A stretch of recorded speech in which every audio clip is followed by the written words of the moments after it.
Baik, di part ini kita ngomongin tentang rancangan penelitian kuantitatif. Di sini ya, rancangan penelitian kuantitatif ini istilah lainnya adalah desain penelitian. Jadi, kita menggambarkan desain penelitian kita itu seperti apa, itu ada di sini. Jadi, nanti bentuknya analisisnya, kaitannya dengan hipotesis, kaitannya dengan tadi yang pemilihan sampel tadi itu sebenarnya ada di sini ya. Ada di sini kaitannya. Jadi memang semuanya tuh nyangkut gitu loh kalau di penelitian kuantitatif tuh ya. Maknanya, rancangan penelitian itu adalah kerangka konseptual. Jadi dia adalah kerangka konseptual mengenai pelaksanaan eksperimen yang menggambarkan prosedur-prosedur yang memungkinkan peneliti menguji hipotesis penelitiannya untuk mencapai kesimpulan yang sevalid mungkin tentang hubungan suatu variabel bebas dan variabel terikat.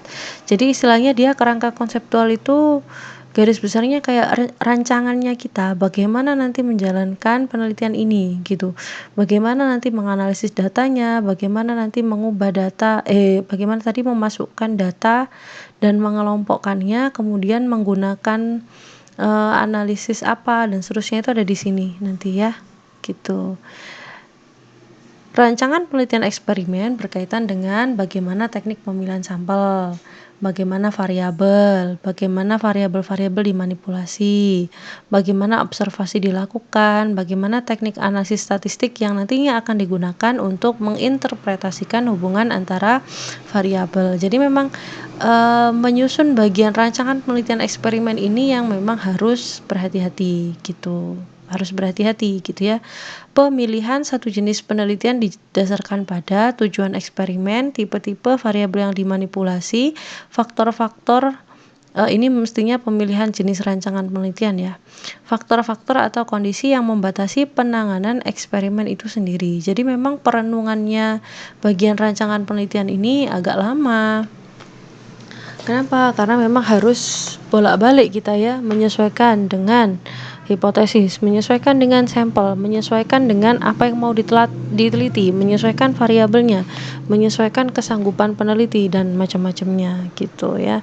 Banyak hal yang harus dicek. Bagian ini sebenarnya yang agak cukup berat untuk dipelajari, artinya harus berkali-kali Anda membaca supaya bisa membedakan penelitian yang satu dengan yang lain, dan juga memang harus didukung pada pemahaman statistika gitu ya. Tadi di bagian awal saya menjelaskan bahwa di penelitian kuanti itu kan ada 3 jenis, ada yang eksperimen sebenarnya, ada eksperimen semu, sama eksperimen sama pra eksperimen gitu ya. Ini kira-kira perbedaannya seperti ini. Untuk rancangan penelitian yang menggunakan desain pra eksperimen itu bisa dikatakan dia rancangan yang paling sederhana dan dikatakan kurang memadai. Kenapa? Karena tidak ada kelompok kontrol. Dan juga biasanya tidak ekuivalen. Kalaupun ada kelompok kontrol ya, itu tidak ekuivalen antara kelompok kontrol dengan kelompok eksperimen. Jadi gini, misalkan tadi kan saya kayak ingin meneliti pengaruh pembelajaran discovery learning terhadap hasil belajar siswa gitu kan ya.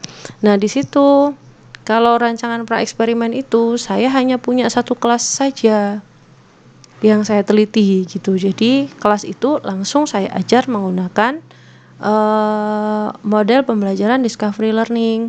Jadi tidak ada kelompok kontrol, tidak ada kelompok pembandingnya gitu ya. Kalau yang umumnya kan ada kelompok kontrol, artinya supaya bisa melihat perbedaan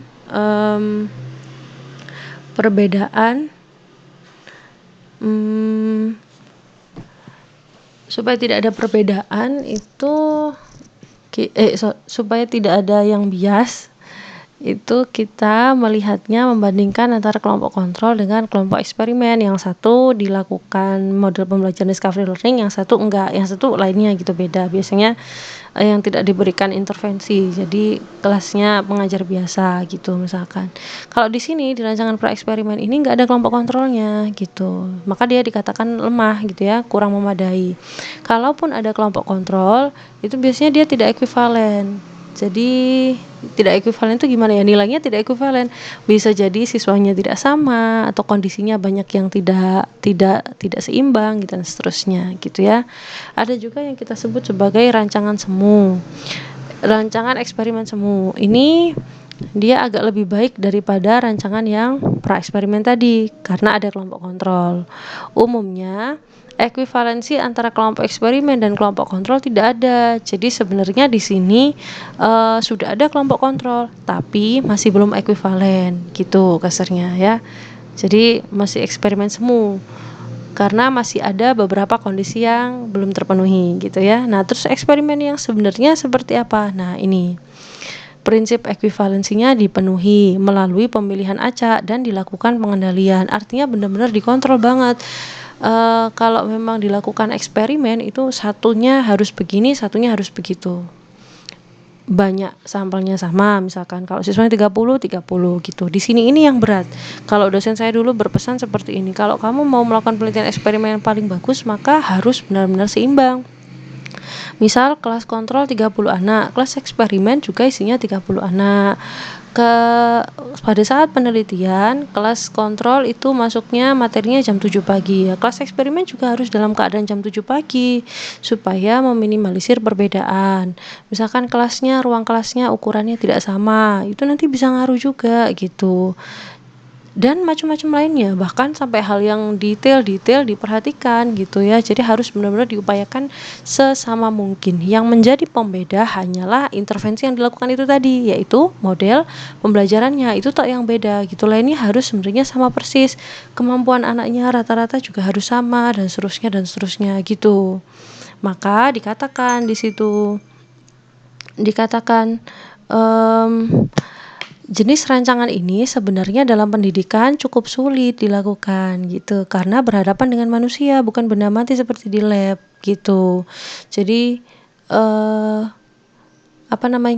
ada banyak hal yang sebenarnya tidak bisa kita kontrol gitu kan karena sebenarnya manusia tadi seperti yang saya sebutin gitu. Kadang meskipun kondisinya kedua kelas ini sama-sama masuk jam 7 misalkan, tapi yang kelas A itu misalkan beberapa anak itu kemampuan sosial ekonominya rendah itu, atau beberapa anak misalkan tipenya dia yang tipe introvert dan seterusnya, macam-macam ada banyak yang ngaruh gitu ya. Jadi tidak bisa ideal banget seperti yang benar-benar ada di percobaan atau eksperimen yang ada di laboratorium untuk yang ilmu alam seperti biologi atau fisika atau kimia gitu ya.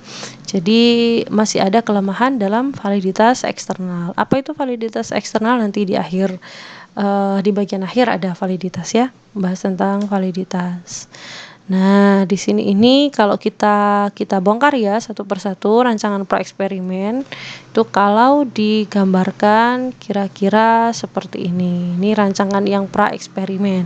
Rancangan pra-eksperimen sendiri aja ada beberapa jenis. Misal studi kasus yang bentuk tunggal. Jadi langsung one shot case studi itu langsung modelnya langsung manipulasi sama observasi. Jadi cuma sekali satu kali aja studi kasus bentuk tunggal. Kalau ini rancangan prates pasca tes kelompok tunggal, one group pretest post test design, itu ibaratnya di sini ini X-nya ini adalah treatment yang kita lakukan, kemudian kita melakukan 2 kali ambil data yaitu T1 sama T2. Jadi T1 itu kita ambil data prates, terus T2 itu kita ambil data pasca tes gitu ya. Tapi treatmentnya cuma satu, X aja gitu ya, cuma satu. Kemudian ada rancangan perbandingan kelompok statik atau static group comparison design itu ada kelompok eksperimen sama kelompok kontrol, tapi tidak ekuivalen tadi ya, tidak ekuivalen jumlahnya. Kemudian di sini ini bisa jadi treatmentnya hanya di kelompok yang eksperimen saja, sedangkan yang kelompok kontrol itu tidak dilakukan treatment atau tidak ada intervensi. Rancangannya kira-kira bisa seperti ini.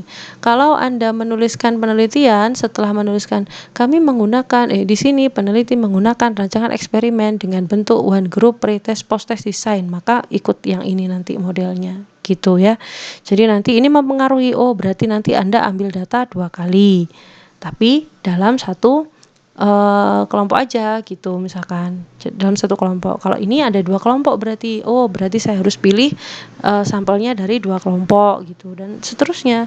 Jadi mempengaruhi bagaimana nanti Anda akan melakukan penelitiannya gitu. Ini gambaran umumnya ya, detail penjelasannya ada di bukunya Pak Tatak, boleh dibaca-baca. Yang ini rancangan eksperimen semu. Kalau rancangan eksperimen semu ini juga sebenarnya agak populer. Kalau dulu waktu saya mahasiswa, saya menemui beberapa artikel yang menggunakan kuasi eksperimen ini. Ada 2 jenis, ada rancangan pretest pasca tes yang tidak ekuivalen.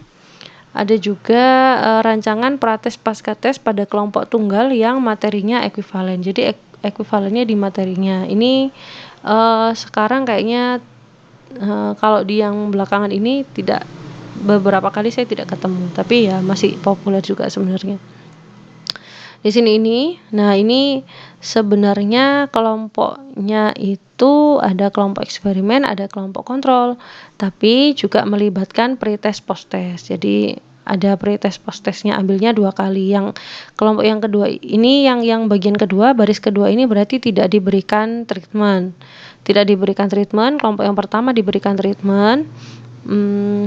Jadi ini kelas eksperimennya, dia diambil data sebelum tes sama setelah tes. Ibaratnya itu sebelum diberikan perlakuan diambil tes, kemudian setelah diberikan perlakuan atau setelah dilakukan eksperimen dia diambil lagi datanya post tes gitu ya. Untuk yang kelompok kontrol juga demikian gitu. Tapi kalau di eksperimen semu dia antar kelompok ini memang belum ekuivalen gitu ya. Itu atau ini keterangannya kurang ya, PA sama PB ini. Oke, selanjutnya untuk yang eksperimen sebenarnya. Nah, untuk yang eksperimen sebenarnya ada beberapa jenis. Ini misalkan ini rancangan pasca tes pada kelompok ekuivalen. Jadi ini kelompoknya sebenarnya ekuivalen T1, T2. Nggak ada pretest post tes, cuman 1 kali aja tesnya, cuman 2 kelompok. Kelompok yang pertama itu diberikan perlakuan, sedangkan kelompok yang kedua tidak diberikan perlakuan atau tidak diberikan intervensi gitu ya. Terus kalau yang di sini rancangan prates pasca tes yang ekuivalen. Jadi ini kelompoknya ekuivalen, ini ya, 2 equivalent group pretest post test design. Jadi grupnya ekuivalen. Kalau yang di sini tadi mana ya? Ini kan non ekuivalen tadi katanya. Kalau di sini dia sudah ekuivalen, sudah masuk ke eksperimen sebenarnya. Di sini ini diberikan perlakuan atau diberikan treatment, yang ini tidak diberikan treatment. Tapi ambil datanya juga masing-masing 2 kali, sebelum perlakuan sama setelah perlakuan. Jadi ini juga sama, sebelum pembelajaran itu diambil tes, ini juga setelah pembelajaran diambil tes. Cuman pembelajarannya itu modelnya biasa, seperti biasa, tidak dilakukan treatment yang berbeda gitu ya.